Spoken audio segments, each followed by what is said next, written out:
what we now call the Gothic novel was a major literary style of fiction in the 1790s. And certainly Ann Radcliffe helped to shape that. She was one of the leading writers. They're not actually called Gothic novels until the end of the 19th century. Really, The Mysteries of Udolpho was a watershed in this style of fiction. What characterised Ann Radcliffe's approach to the supernatural was explaining the supernatural. So the supernatural always has a rational explanation.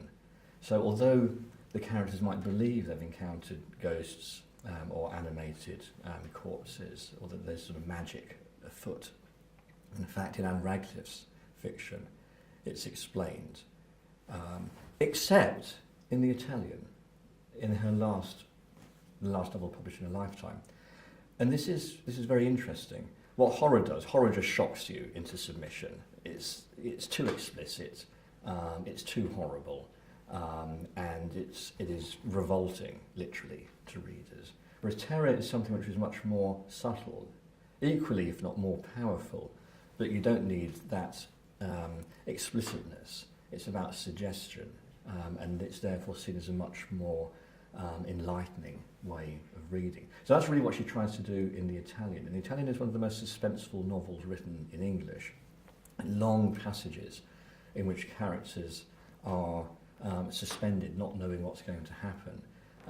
Their minds, their imaginations playing on the particular predicaments in which they find themselves. And she really tries to explore that to its limit, to its extremity. In doing so, she does actually just cross the boundary into the supernatural. There are certain elements in this novel, unlike Radcliffe's other books, which aren't explained. It's not the explained supernatural that we normally associate with Radcliffe. She does leave some things hanging, and we're never quite sure if they have been explained or whether they're suggesting that there is something else, that there is a supernatural dimension. And that's one of the reasons why it's such an interesting book, I think. It's right on that threshold.